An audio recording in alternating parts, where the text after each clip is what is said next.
Chega, minha galera! Sejam bem-vindos a mais um Nordeste em Foco. Hoje um episódio especial desse nosso programa que visa valorizar o conteúdo nordestino aqui no YouTube, né?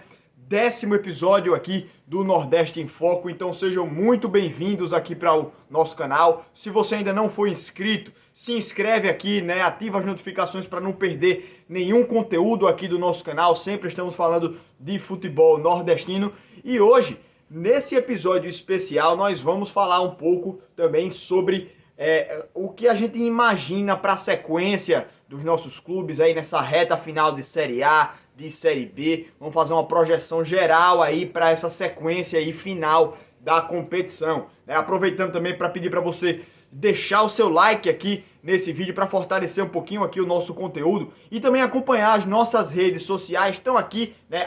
@Espaço da Bola, você acompanha a gente no nosso Instagram. Tem o linkzinho na descrição aqui desse vídeo, certo? Vamos começar falando da semana que passou agora, dos jogos que passaram. Na terça-feira a gente fez o nosso 9º episódio do Nordeste em Foco e fizemos uma prévia das partidas pela Série B que aconteceram na terça-feira, pela noite. O América acabou vencendo a equipe do Sampaio Corrêa. O América dispara aí, né, na classificação, tá com 50 pontos e encaminha quase, né, a sua classificação para a Série A. Falta muito pouco para a equipe do América e deixou o Sampaio com 44 pontos. Apesar disso, o Sampaio ainda em terceiro colocado. Mas está aí, né, a um pontinho dos times que estão fora da zona de classificação. Como eu falei, era um jogo bem difícil para o Sampaio Corrêa. O Confiança, no duelo nordestino, acabou sendo derrotado pelo CSA por 5-1. Um resultado que, na minha opinião, não foi tanto assim que o CSA foi superior à equipe do Confiança. Em determinado momento, o Confiança teve até uma certa presença ofensiva maior, né? Chegava mais na área do CSA, chegou a abrir o placar e aquele gol poderia ter mudado o jogo, né? Mas foi anulado esse gol aí da equipe do Confiança, mal anulado, né? E na sequência o CSA foi cirúrgico, letal, fez 5 gols praticamente em 5 oportunidades. O CSA nesse jogo aí foi criando e fazendo, enquanto o Confiança faltou esse detalhe aí também de conseguir chegar no gol para finalizar. Mas ótima vitória aí do CSA, né? Um jogo em conjunto que foi muito bom, as peças que entraram deram muito certo e o CSA conseguiu uma ótima vitória que faz com que o CSA cole na briga pelo G4. Tá com 41 pontos e o Cuiabá, que é o quarto, tá com 44. O Confiança ficou em 9º colocado, né, com 39 pontos, ainda vislumbra alguma coisa do G4, mas já está a 5 pontos, está bem distante já. Se tivesse vencido esse jogo, estaria aí com quantos pontos aqui mesmo? Confiança está com 39, teria ido para 42. Estaria até mais próximo que o CSA, estaria a 2 pontos só, mas acabou sendo derrotado e bola para frente, né? O Confiança ainda tem muito jogo aí, pode ainda sonhar em se aproximar do G4, mas próximo jogo que é o foco, né? Daqui a pouco a gente fala sobre a sequência.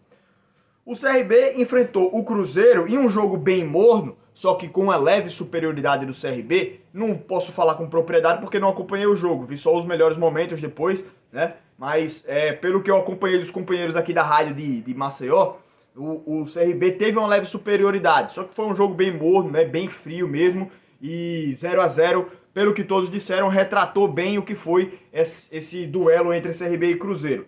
O CRB, como é que fica? Fica lá em 12º colocado, né? Não consegue disparar para fugir da zona do rebaixamento, né? Se vence esse jogo ia para 36 e já abre uma certa vantagem. Certa vantagem não, porque essa vantagem está cada vez mais diminuindo. Eu vou falar sobre essa luta na parte de baixo da tabela daqui a pouco, quando eu falar da classificação da Série B. E para completar os jogos da terça-feira, um jogo muito louco, né? Entre Cuiabá e Vitória, 3-3, jogo com 2 viradas. Cuiabá abre o placar, o Vitória busca a virada, o Cuiabá vira de novo e o Vitória empata lá no final. É o resultado dos sonhos? Não. Até porque o Vitória, ele conseguiu ficar à frente do placar, conseguiu uma virada, né? Tava vencendo por 2-1, mas no final acabou que foi um resultado legal para a equipe do Vitória. Porque enfrentou um time de G4 fora de casa e conseguiu buscar um empate mesmo estando perdendo por 2 oportunidades. Levou 1-0, como eu falei, levou 3-2, como eu falei, e foi buscar o seu empate. foi buscar o terceiro gol, né? Então, foi até um jogo legal, um resultado bom aí para a equipe do Vitória. Pulando agora para quarta-feira, a gente já começa com um resultado ruim para o Nordeste. Pela Sul-Americana, o Bahia foi derrotado em casa pelo Defensa e Justiça. É um jogo também bem louco, né? 3-2 para o Defensa. O time fez um gol. Aí aqui, pelo que eu tô vendo, eu não acompanhei esse jogo também na quarta-feira, né? Eu tava fazendo um treinamento, né, funcional na quarta e não acompanhei esse jogo. Mas o Defensa e Justiça fez 2-0, só que tem dizendo aqui que teve um gol anulado pelo VAR do Gilberto, depois que o Bahia empataria o jogo, né? Depois que o Defensa fez 2-0, o Gilberto marcou de pênalti e nos acréscimos do primeiro tempo perdeu outro pênalti. Então teve 2 gols do Gilberto, um anulado, né, pelo VAR e um pênalti perdido. Me perdoe, eu nem acompanhei os melhores momentos, era para eu ter acompanhado para poder falar com mais propriedade desse jogo, né? Só que mesmo assim, o Defensa ainda fez 3-1 e o Bahia foi buscar diminuir, né? Tem oportunidade de reverter esse placar? Tem. O Defensa e Justiça é um time que assusta? Não. O Bahia pode muito bem ir lá fora de casa e conseguir esse resultado. Mas vai precisar vencer por 2 gols de diferença ou vencer por 4-3, né? Porque tem aquele negócio de gol fora, ainda tem na Libertadores e Sul-Americana, né? Mas então 1-0 para o Bahia dá Defensa, 2-1 para o Bahia dá Defensa também, 3-2 pênaltis. Vamos pular então para os jogos daqui do Brasil nessa quarta-feira. Não teve, foi mal, era para eu ter revisado isso também, que maluco eu. Então foi só na quinta-feira, né? Ontem, vitória do Náutico contra o Brasil de Pelotas. E eu acompanhei esse jogo, né? Foi um jogo que o Náutico jogando em casa foi muito aperreio, né? Gol de falta do Giancarlo, que ele acabou marcando depois de muito tempo. E o Brasil de Pelotas buscou o empate, né? O Náutico é uma equipe que ultimamente não tem conseguido demonstrar um bom futebol, né? E até preocupa os seus torcedores, a equipe do Náutico. Até porque está também na zona de rebaixamento, né? Há muito tempo a equipe do Náutico.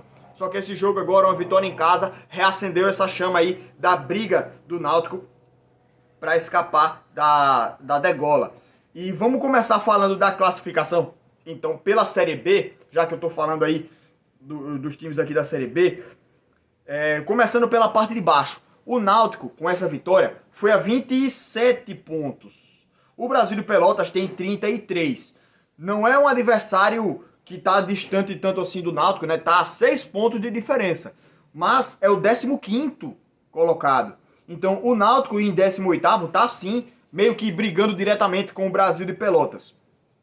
O Náutico tá 1 ponto atrás do Figueirense, que venceu o Paraná nessa última rodada agora, aí aumentou aí essa briga aí para sair da zona, né? E o Paraná tá a 1 pontinho só da zona em 16º. Loucura, o Paraná, que era líder da competição lá no início, né, teve um início avassalador. O Paraná agora acumula 7 derrotas seguidas e 9 jogos seguidos sem vencer. 9 jogos, apenas 1 empate. Então a equipe do Paraná tá meio que assinando aí o seu decreto de briga para o Z4. O Paraná tá encaminhando aí para entrar no Z4. Né? Então, abre-se essa vaga aí para o Náutico ultrapassar a equipe do Paraná e bater de cabeça a cabeça com o Figueirense. Só que ainda tem outros times que o Náutico pode ultrapassar aí nessa sequência, né? Então, por exemplo, o próprio Brasil de Pelotas, o Náutico conseguiu uma arrancada aí, pode colar nele, né?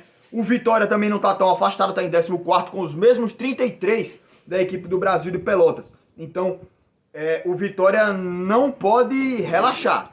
O Vitória não pode achar que está distante porque ultrapassou alguns times, mas o Vitória vem crescendo, vem numa boa fase a equipe do Vitória, né? Vamos dar uma olhada aqui.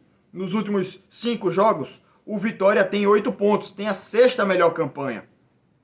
Então, a equipe do Vitória tem motivos aí para ficar aliviada. não por causa da posição do time nem a pontuação, mas pela fase. O time está evoluindo, o time está pontuando, né? Isso é importante para ir ultrapassando a posição e manter essa distância do Z4. Um pouco mais acima, o CRB já está numa situação mais preocupante. São 5 jogos sem vencer, apenas 2 empates e o CRB está caindo na tabela. Está se aproximando cada vez mais do Z4.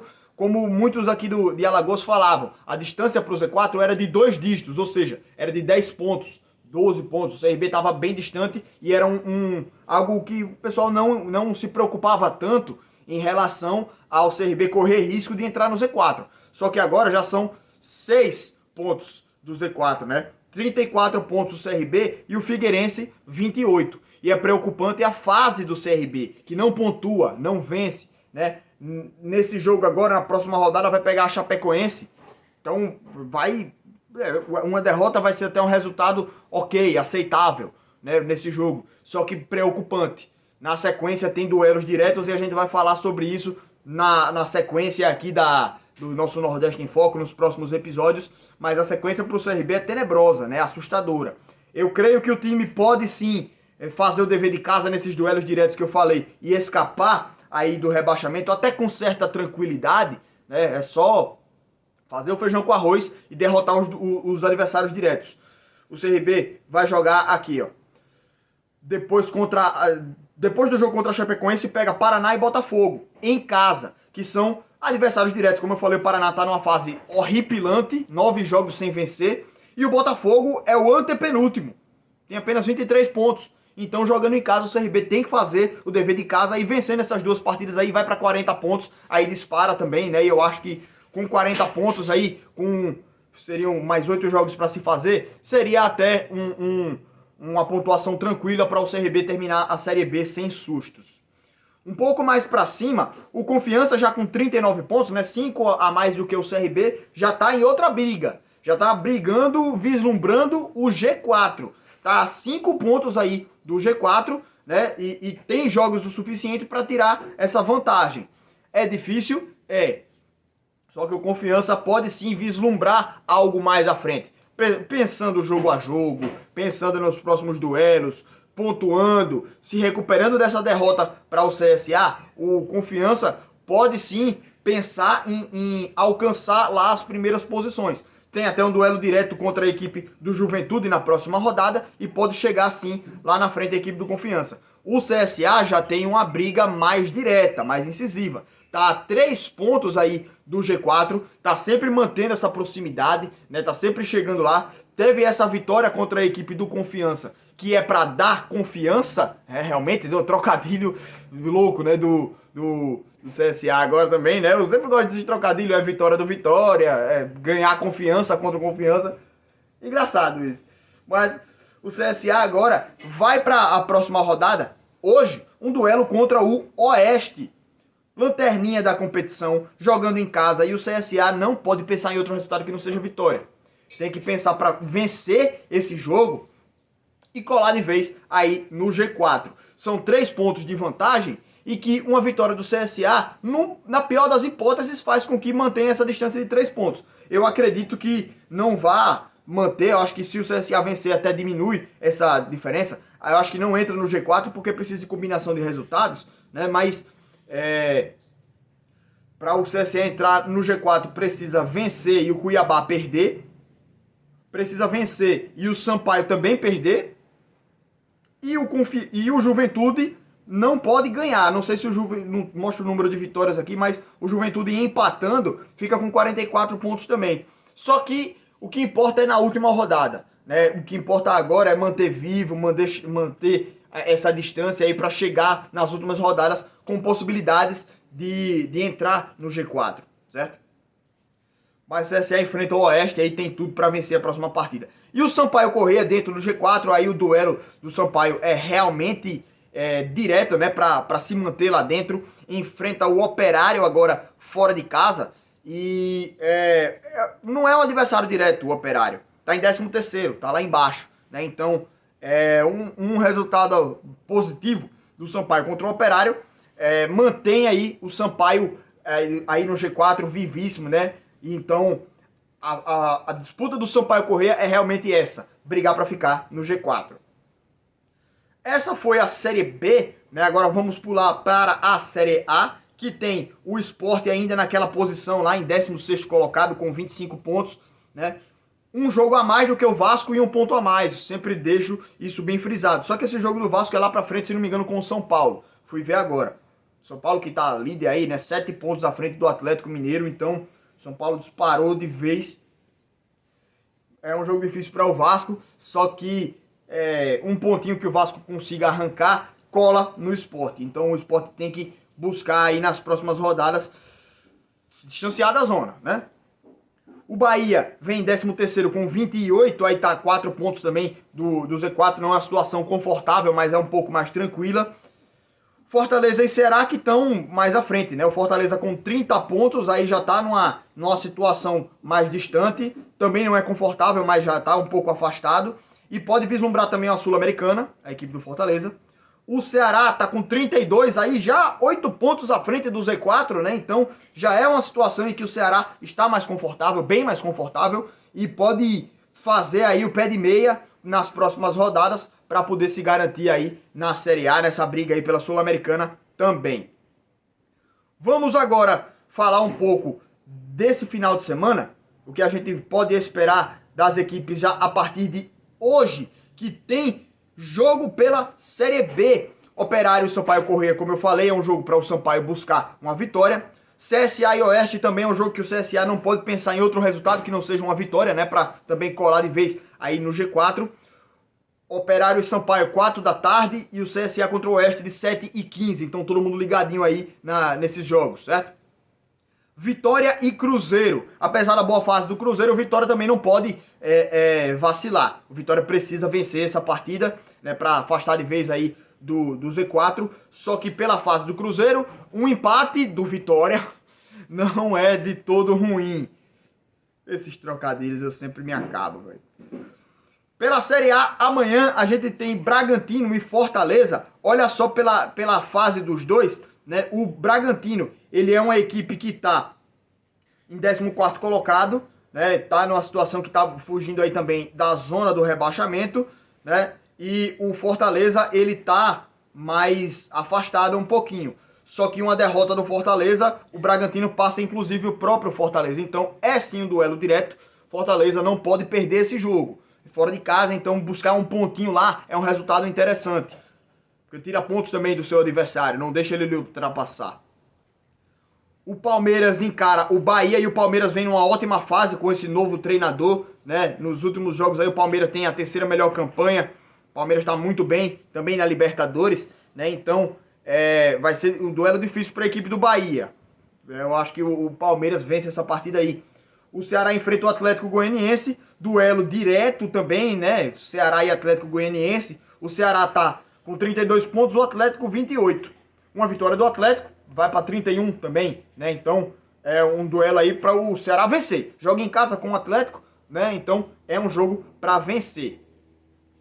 Pela Série B, nesse sábado, a gente tem o Confiança enfrentando o Juventude.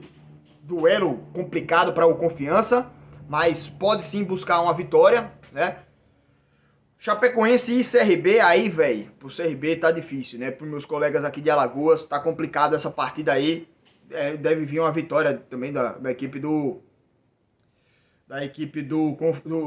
da Chapecoense em cima do CRB. É o resultado mais esperado, né? Mais óbvio, talvez. E vamos aí também para o domingo, que na Série A a gente tem Sport contra Coritiba. E aí o Coritiba é uma equipe que está lá embaixo, né? Tá na zona do rebaixamento. O Sport precisa vencer, duelo direto, né? Vencendo esse jogo ele vai para 28 pontos, fica numa situação um pouco mais tranquila, né? E entra naquele bolo, mas o Sport precisa vencer esse jogo em casa, né? Contra o Coritiba, duelo direto, né? E o Sport precisa vencer. Pela Série B, a gente tem o último nordestino em campo nesse final de semana, Botafogo contra o Náutico. Aí, como eu falei, duelo direto, o Náutico precisa vencer para se afastar de vez aí do Z4, quem sabe sair, né, dependendo dos resultados da rodada. E pela Série C, a gente tem o Santa Cruz iniciando essa reta final aí de classificação buscando a Série B contra o Brusque, né? É o quadrangular, e o Santa Cruz ele inicia essa disputa aí para fugir do rebaixamento contra a equipe do Brusque. Duelo nesse domingo às 8 da noite.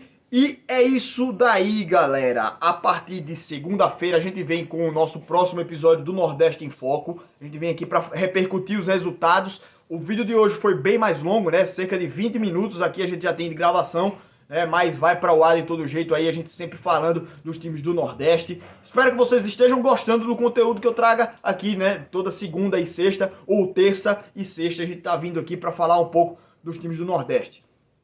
Grande abraço aí pra vocês, muito obrigado pela presença aqui no canal. Se inscrevam aqui quem ainda não foi inscrito, viu?